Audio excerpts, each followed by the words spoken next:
Entrepreneur's Enigma is a podcast for the ups and downs of entrepreneurship.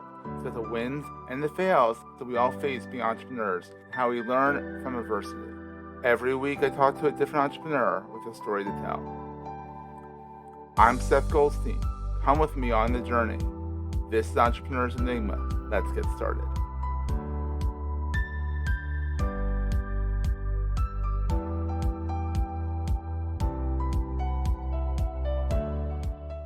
Hey, everybody. Welcome to another edition of the Entrepreneur's Enigma podcast. I am, as always, your host, Seth.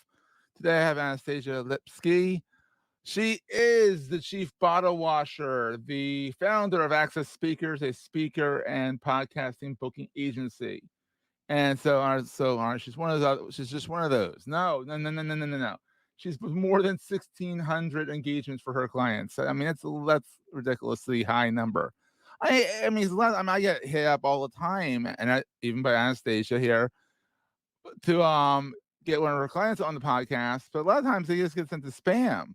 There's something about Anastasia that I was like, let's chat. I don't know. She hit me on a good day when I was like, oh, let's chat, whatever. So anyway, we chatted. Anastasia speaks the language of speaker chairs, event planners, and podcast hosts who seek great speakers and podcast guests for their meetings and shows. She's personable and friendly and outgoing and not pushy, and I enjoyed that. So let's bring her in here before I make her blush too much here. How's it going, Anastasia? Very well, thank you. I so appreciate all of this. And just for clarification's sake, that 1,600 plus, that's me. That's not my agency. My agency's done more. So just saying, I got some boots on the ground. They've gotten a little muddy along the way. Wait, so I did not.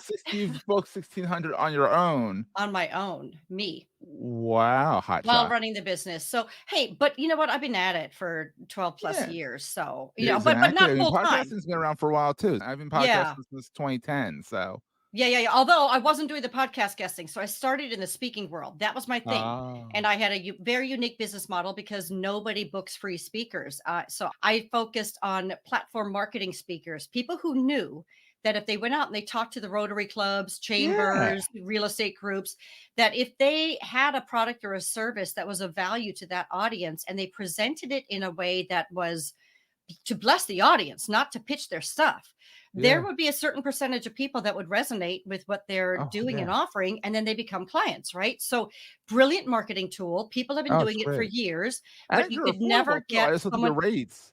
They're affordable. I know. I keep. Yeah, raise those rates. I am actually in January. And I saw your January numbers. I'm like, they're still low. I know.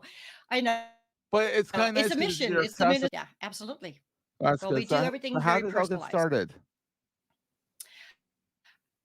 Well, I believe it's a God thing because no one in their right mind would have ever thought to do a business the way that I do it because my model is very unique. My experience was tourism, basically from the age of 18 onward. I spent more than 30 years in tourism, primarily luxury, high-end tourism. Ooh.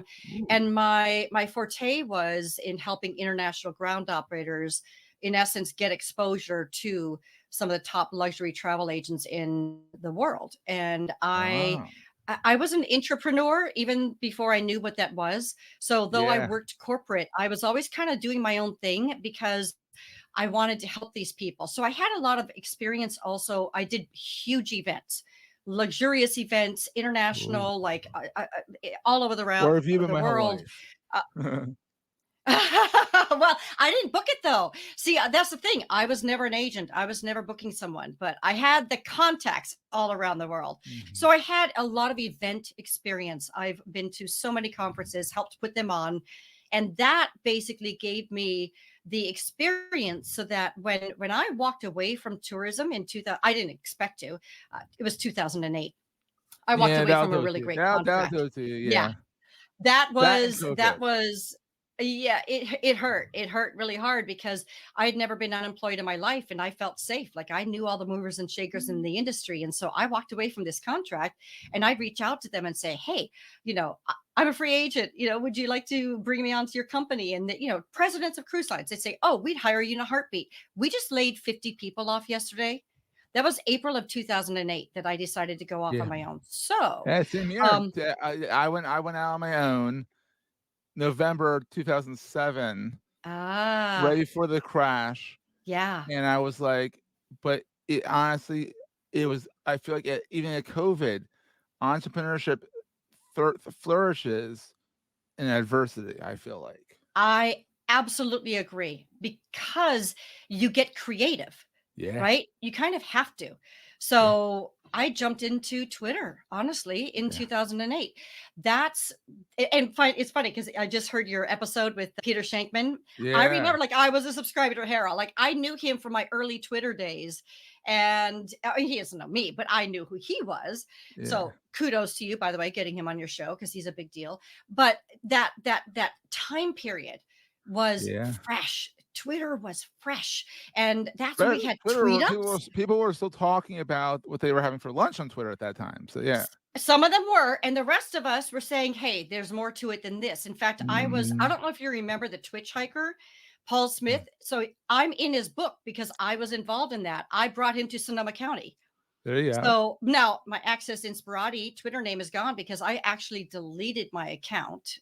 So it's gone. I did this years ago, but I was really involved in that. So I was Yeah. jumping into social media while I was unemployed. I spent 2 years not Wow. finding work in my industry, sent out more than 1,000 resumes. Yeah, because it was a few Whew. years. It was a few years to recover, especially in the travel industry, because no one had money. E- We're gonna take a quick break, hear from our sponsors, and get right back to the show. Actually, I was still getting unemployment benefits. Thank God. That was for 2 years. They kept extending it Well, that was but beneficial. because I was out there trying to find the work and I wasn't. Mhm. But there was this gal who was throwing a social media conference in my town. I wanted to Oh, go, but I was broke as a joke. oh, So I reached out to her and broke the joke. I'm like, hey, I have event planning experience. I can help you with your conference. I'll volunteer if you let me in. So she's And like, every wait, almost every small conference will take volunteers and say, "Here's a ticket." absolutely, absolutely. But once she found out what I did, she had me over for coffee and she offered me a job literally in the 11th hour of her first conference that she had ever put on, and she didn't know what she was doing. So I came in and I saved her Woo, woo. backside, Yeah. and so she kept me on, and then I stayed for the second conference and I got involved in vetting speakers. So I And was the one that was kind of going exactly, through yeah. and proofing them, right? So I had that experience. Meanwhile, I start doing some work for a sustainable farm. That's a whole different story. But that Yeah. gal, I ended up not working with her much longer, though my kids all work there. And then she came to me and she said, my business coach told me that I should be speaking to grow the business. And Yes. so she said, you're unemployed again, because I walked away from that social media gig. And she said, I'll pay you for every gig you can get for me. I don't know anybody in town. You know everybody. Just do it, please. Your So, connections get you everywhere, and that's something right? you have to realize, is build your connections. Like, Build your connections. You never know where they're going to come back to you. that's how I got Peter So, Shankman on the show. That's how I got Guy Kawasaki on the show, yeah, through yeah. connections. I mean, It's that's like, connections. Well, and coming from a space of integrity, when you're out yeah, there to bless other people instead of being in it for yourself, yeah, people know that, right? They can smell that like rank cheese. And so when you live in integrity, people will know that, and it yeah, comes. It does ultimately come. So I just it started does. doing it. I didn't know what I was doing, but I just started reaching out to Rotary clubs. She was amazing. And she wasn't selling anything. She was just inviting people out to see her farm. And when they came out to Yeah, her farm, they would fall in love with their operation and they would become clients. So it love it. started from there. She said, you got to do this for other people. I Yeah, found out there were so many people in business that they wanted to do the speaking. They and didn't have it's the time to affordable, which is, do it. and I'm not knocking you for that.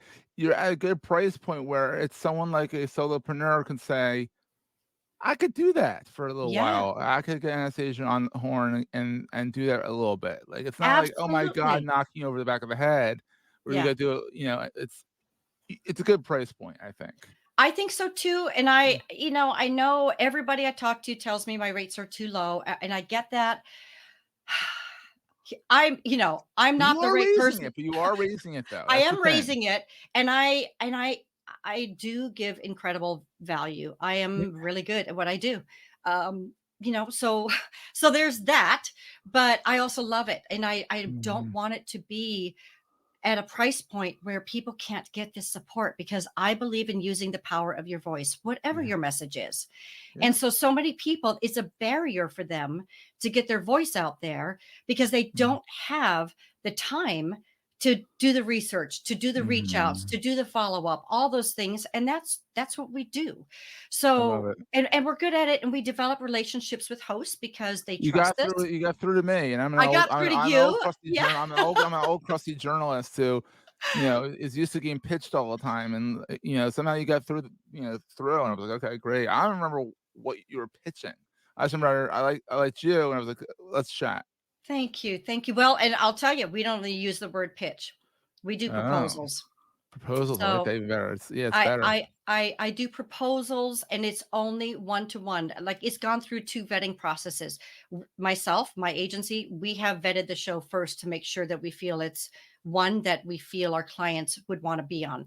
Then Yeah. we only go out to our clients that we feel are aligned and can be of value to that host, because that's what Love it's it. all about. If they can't bring value, then they've got no business offering themselves to that host. Then we have our client view the show. We want them to listen. We want them to vet it. We want them to be thinking, how can I be of value to this? And only if they feel that they can, then they come back to us and they say, yes, I feel I'd be great on Seth's show. And here's why, because blah, blah, blah. Right. So Yeah. or they say, no, I'm not feeling it. My clients only pay if we get them booked. So if they come back and they say Oh, yes to Seth, right? So, like, as an example, I've just recently shared someone with you that yeah. she's already listened to your show. So she Ooh. feels she's in alignment. I send her to you as a proposal. Yeah. You're booked up because that's a gold-plated problem to have, right? So we're going to wait a little bit. No, it's an insane problem to have. I mean, I'm imagining things aren't going to come out to January. I'm like, Well, I've already got a ping. Like, I've got it in my yeah, calendar to pop up. I told Anastasia, I'm like, You you will hear have to from me. contact me in January when I'm desperate for, Yes. and at that point, I'll make sure I make space. Thank you. Thank you. Well, here's the thing. She's already vetted. This is not like someone who they Yeah. say, oh, I listened to your podcast. It was really great. Dude, I get people telling me that, and I don't even have a podcast. Okay. So, like, Yeah. people, don't lie, please. Just don't At least lie. Don't lie. don't do that. Just, like, do some research, please. Come on. Exactly, exactly. So I also do consulting. Yeah. So even though I'm not the right fit for everybody, I can help people through my consulting, anybody, hosts Yeah. and guests, as to how to get the most out of every interview they do, how to be Mhm. the type of host or guest that a host will love, how to be the host that a guest will love. Because I Yeah. see things, I'm in the middle, right? Yeah. You see both sides. I see both sides, and I'm Mhm. telling you, I see things from hosts that I'm like, You're like, ooh, that's painful. yeah, if you only knew. And usually I it's see some not because they things. don't care, it's ignorance. They don't understand how them doing this or not doing that is seen from the other end. Absolutely. So I like to help people with that. That's great. Now, what is the best thing about being an entrepreneur? Now, you've done it a bunch of times. You left the corporate world at the best time to do it. What do you find the most fun thing about being an entrepreneur versus being? I mean, because now you know that, like, corporate world wasn't safe. Yeah. So you got to compare that too. But, like, what's the best thing about being an entrepreneur? I'm burying the lead here. All right. So I'm going to share something. So there are times. Yeah. Okay, let me start with some of the downsides. Yeah. There are times, I will That's the other admit, question. okay, especially when I'm on LinkedIn every day. And by the way, I'm happy to connect with anyone on LinkedIn. If you introduce yourself, by the way, don't Oh, just send a please, yes, generic, please, okay? people, introduce I yourselves. Oh don't, I God. don't, I don't accept Or if you requests. connect via mobile by accident, then send an email and Exactly. say, Oh my "Oh, gosh. Oh my gosh. Yes, because it's so LinkedIn finally has changed something with the mobile app to make it a little bit easier. No joke. Last night, I almost reached out on the mobile app and I still don't trust it. And I sent an email to myself today to reach out to someone because yeah." I won't risk doing that. So, yes. Okay. So, y'all, if you want to find me on LinkedIn, I would love to connect. But tell With me a note. say, hey, I heard you on Seth's show. Yeah. But on LinkedIn, the upper right hand corner, they're always throwing things out there. Like, there was this, like, something that popped up for Cracker Barrel. Like, Yeah. maybe you would be a great fit for Cracker Barrel. I'm like, what? Cracker Barrel? Where'd that come from? And then I thought, oh, what if I just worked for somebody else that gave me a paycheck every 2 weeks? I got medical coverage. I got vacation pay. I Yeah. got sick pay. I just got a new hip, right? And so I had to take time off. I paid for that. It was not long Yeah. enough that I got to claim disability. So these are some of the downsides. So there's Yeah. these moments where I have this like, what if? What if I just got a job, and work for an insurance company, whatever. Then I stop and I think, no, no, no, no, no. I don't ever want to work for anybody but me again. And Yeah. I didn't intend to do this, but now that I'm here, I can't go back. It's like Yeah. It's it's like tough. I took the red pill, and there's a hard aspect to it, but I will never go back to the blue. Like I Yeah. just for Matrix reference for anybody. Yeah. So If anything else, y- like it was a I reference. just can't go back, right? Yeah.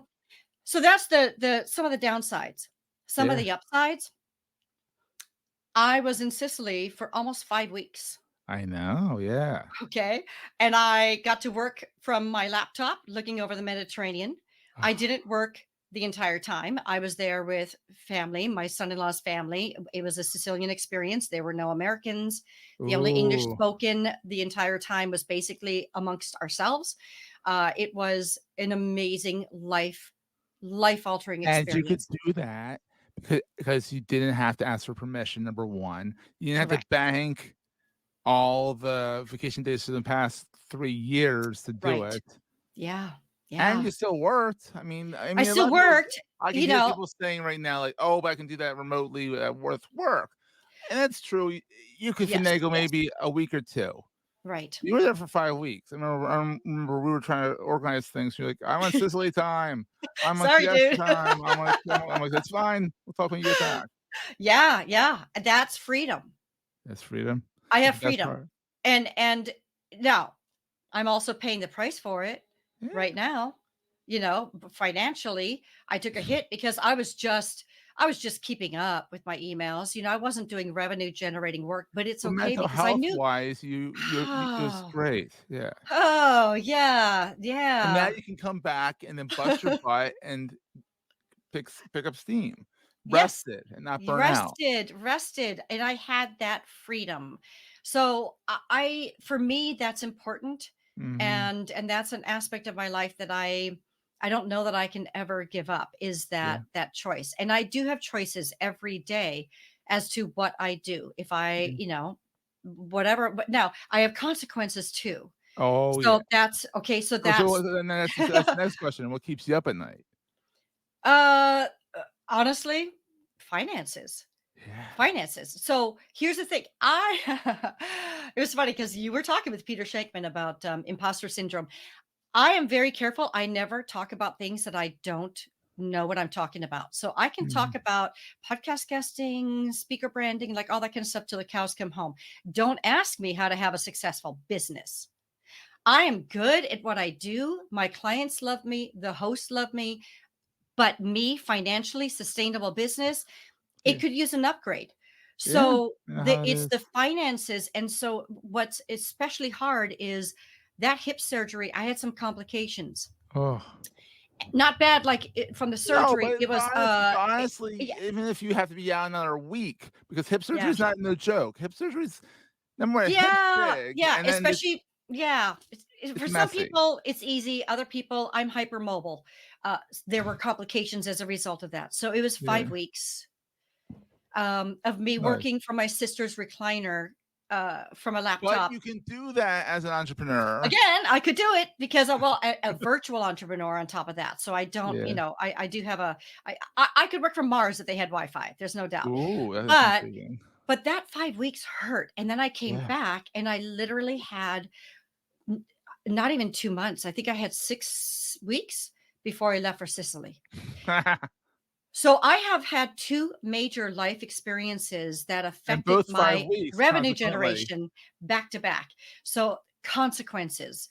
That's what's keeping me up at night is how do I make Mhm. up for that? Oh, and just to throw in some little fun in there, I hired a new person for my team right before I Oh, left for Sicily. So I'm also training someone, which we you're a all glutton for know punishment.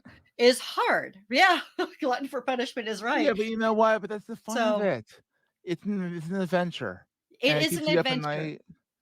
But, I you wouldn't get to go trade to it. Sicily, and honestly, you're able to take 5 weeks off of work and not have a boss scream at you, "Why are you not working?" I'm like, "Well, I'm not mobile. What do you want me to do? I'm not Yes, yes, mobile." yes, yes, yes. And You're I've able to take the had, time to make yourself heal. Now you're probably your hip's happier for oh it. my gosh, so much better. Everything is so much better. And that freedom is also important when people, so I've done a lot of caretaking both for my mother and for my son. I have done Yeah. a lot of work from hospital bedsides, a lot of Mhm. work from ER rooms. I have that flexibility. I can do that. But I could Yeah, also not work from the ER if I don't want to, because it's okay. All I got to do is put in an out of office assistant to pop yeah. up with my email, and people know I'm not available today or this week or whatever. Or reach Not out to everybody can so do and so that. or something like that. Yeah, Yeah, and exactly. I've got a team. I've got people who can support me while I'm out, but they don't do what I do. No. That's the other I don't part. think Chief anyone cook does and what you bottle do. washer. Okay. Right. So here's a question Yeah. for you. With all this, what is the most important thing to carry with you all the time? Hope. Oh, I love that. Hope. Because as long as I am on this side of the grass, Yes. there's hope. And I have control of so much more than I sometimes feel like I do. Mhm. That comes Viktor Frankl's book, right? The Meaning of Life. Like it's that idea that we have choices in how we respond to Mhm. anything, and I always have hope, even when things have gotten scary. Mhm. I know God's got my back. I Yeah. know He's not going to allow me to be homeless. I also have family that won't let that happen. Yeah. But it's the hope that I know what I'm capable of. I Yeah. know that I can turn this all around, and I'm going to more than make up for it. By Yeah. January, I'm going to be flying with my Good. business. So, but then maybe I can talk to somebody about coming from the dredge, that mud, right? Being Yeah. that lotus flower that's come up, and then on top of being really great for my clients and my guests that I'm booking, those clients and the host, but I can also say, yeah, and I've got a kick butt sustainable business too Love it. that's coming. That's awesome. So hope. So Oh. where can people reach out to you? Where is your watering hole online? Let me guess, LinkedIn? LinkedIn is where I play. I Yeah. don't play anywhere else. I've let the rest go. And I'm going to also suggest to anyone who's Yeah. doing podcast guesting themselves that they do what I've done, and you create one space, one landing page to send people to. So much So easier than it typing it out every single time. exactly, because I want you to know it. And here's the thing is I want to keep it easy for you to remember. Like some of you might be washing dishes right now. Some of you might be driving in the car. All you need to remember is my company name, which is Access Speakers. So accessspeakers.biz, biz/thank you. If you go to that page, you'll see me. There's a way for you to get a free ebook. I'm Ooh, happy to do a mini consultation for anyone, a free 15-20 minutes if they want to get a sense for what I do in my consulting mhm. practice. Just reach out to me. Everything's in that one place, and I Love highly it. recommend that you have one place as well. I So do. accessspeakers.biz/thank you. Love it. Anastasia, thank you so much for being on. This is such a pleasure, and we Thank will you. see more of your people on here, so it'll be Yes, fun. That'll yes, be fun. awesome. I appreciate that. Thank you. And we'll see everyone next time. That was a great show. If you're enjoying Entrepreneur's Enigma, please review us in the podcast directory of your choice. Every review helps other podcast listeners find our show. If you're looking for other podcasts in the marketing space, look no further than the Marketing Podcast Network at marketingpodcasts.net.